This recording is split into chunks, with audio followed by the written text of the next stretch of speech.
Hey boo, hey. Okay, this is gonna be a totally random video. I just want you to know that from the start. And I love movies. Totally love movies, and I totally love watching movie reviews on YouTube. I have two main channels that I watch. There's tons of channels, but I like two. One of them being Cinepals, and I watched their review today of Interstellar. This movie is really good. If you haven't seen it, I highly recommend that you watch it. It is one of those movies that's on another level. It really makes you think, kind of like Inception and Tenet. Oh man, Tenet was I need to watch Tenet again because it really had my brain messed up. But Inception too, and Interstellar to me is on that level. Like it really has your mind bending and thinking and like, what is going on? What happened? And things at the end tie back to the beginning and things in the middle. And you're like, oh my gosh, this was actually this. And if you watch it more than once, you start making all the connections. So anyway, if you haven't seen it, definitely don't watch the rest of this because I want to talk about it, but definitely go watch it. So, with Interstellar, it was really interesting to me how the love between the father and the daughter saved the entire planet, right? I'm trying to think. I don't think I've ever seen. Oh, well, maybe kind of Armageddon, right? Because the father did go. Bruce Willis was the father of Liv Tyler, and he went on the crew to stop the asteroid. So that was a love between the father and the daughter. But anyway, sorry, I'm getting off track because her boyfriend was there too. So anyway, I'm getting off track. There was the love between the father and the daughter saved the entire planet, and not just the planet. It didn't save the planet, actually. My bad. It saved the humanity. It saved the human population. That's what it did, because they no longer were on planet Earth, right? So my thing is like, okay, well, what if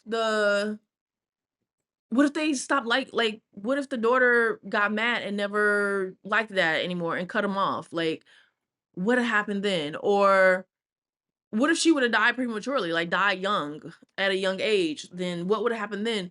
And it's so weird that I do this because I know it's a movie, and most movies I'll watch and I'm just like, okay, this is for entertainment purposes. But whenever they're presenting something that I'm like, okay, this could happen in real life, or if this happened in real life, how would this play out? Like, how would it really work? Matthew McConaughey was so good in it because his character, no matter what happened, they would as science is just it's a science. It's theoretical a lot of times. Well, there are plenty of things that you can test and prove and whatnot, but some things like dealing with space is theoretical because you don't know. We haven't experienced it, but you think like if we do this, and this based on these calculations, this thing should happen, or this is what it should be, blah blah blah, right? So it's a lot of stuff in theory, but you won't know until you actually go and actually do it. And they made calculations, some of them were grossly off. Like when they said an hour on this planet was 7 years, but it actually turned out to be 23 years. I was like, what? And he didn't freak out. The father didn't freak out. Like he was sad. Don't get me wrong. He was sad, because he's watching, catching up on the videos that his kids had sent all those years. And he was sad about it, but he didn't freak out. He didn't flip out on the other scientists who actually made the calculations and they were wrong about it. And every time something was presented to him and it things were going wrong, he just pivoted, right? He just like, okay, well, let's do this instead, or let's do that, or let's make this happen. Okay, well, let's do this. Even under stress when they were on the water planet and that big wave was coming, and they're like, we gotta hurry up and get out of here, and the ship was filling up with water, and he's like, okay, we gotta blow it out and then let's go. Like he just was able to keep his calm under so many situations where I would have just been like, I'm done. The stress, my stress was through the roof just watching this. So I can't even imagine like being there and having to handle this. And even though the people he was with had been studying everything for years and he kind of just came in out of nowhere, he was a pilot. I believe he was a pilot for like the military or something higher up, right? Was he a pilot for NASA? Tell me. I can't remember. Um, but I don't know. I think between his training and also his instincts, and maybe anchored by the love that he had for his daughter and really, really, really, really wanted to get back to her and keep his promise that he was coming back no matter what, it just kept him like so in a headspace that was just able to be in a problem solving mode and not really like freaking out or becoming jaded or getting angry, going off on people or anything. And I was just so like looking at it again today, I was just like, how? How? Because it wasn't one thing that happened. It was like this thing and this thing and this thing and this thing and like multiple things one after another happening, just like calculations off, person's not doing what he says. And so it's causing it causes domino effect where people don't listen.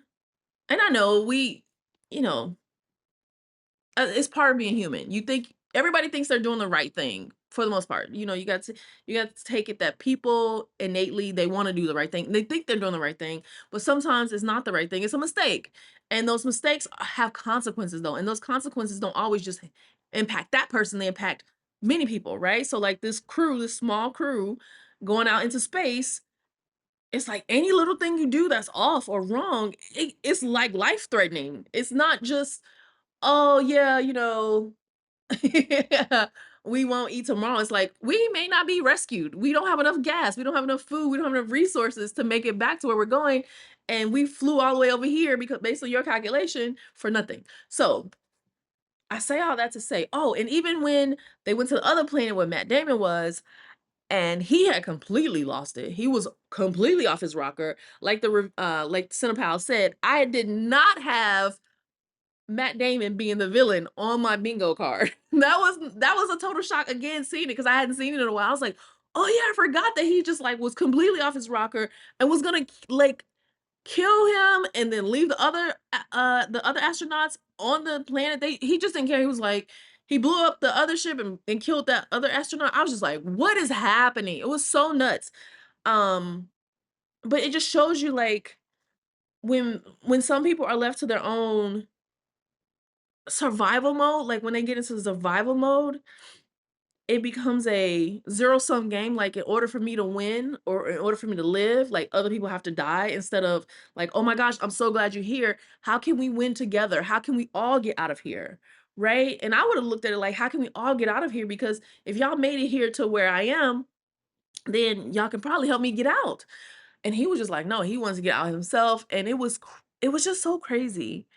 And so I say all that to say, why I'm even bringing it up, it had me thinking the the calmness and the collectedness and the problem solvingness and the pivotness of Matthew McConaughey's character just had me really thinking like, okay, there's more work for me to do personally on my personal development so that I can maintain composure in very high stress situations. Now, I don't want to, life has its own stresses. There's plenty of stresses. I don't have to add any extra stresses to myself. But I don't know. I just really, really, really admired, and that's why I was trying to figure out too, like, okay, is that just how he is innately, or did he develop that through his career and just because piloting a plane and then a high price plane, those government planes, those military planes, NASA planes, those are no joke. They're millions and millions of dollars, if not more. So I'm like, is it through his career and being, having that high level of responsibility that helped him be calm under fire? Or is it his wanting to keep the promise to his daughter that he's gonna come back that keeps him calm? Like, what is it exactly that keeps him calm? I was kind of now analyzing that throughout the movie as well. Um, I don't know. I just know it was really good. It was really good. It was a good movie. So well done. The score is so good. And then I also recognize because I hadn't seen it in a while. Um, I hadn't seen it in a while, but I recognize now like a lot of TikToks use the actual soundtrack. Some of the score from this movie, Interstellar, which is so dope. Um, but yeah, it had me thinking I definitely want to work some more on my personal development. So I'm gonna be looking for some books to read.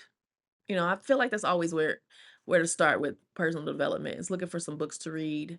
And if you have any recommendations, let me know about, I guess, something along the lines of calm under fire or mental toughness or something like that. I'm not quite sure what I would do. Maybe I'll ask ChatGPT, how can I become calm under fire like Matthew McConaughey's character in Interstellar? And maybe chat can tell me. But yeah, if you have any recommendations, I'm totally open for it. But I had that on my mind. Like I said, this video is random. I did warn you at the beginning. Okay, that's all I got. Talk to you later. Ciao.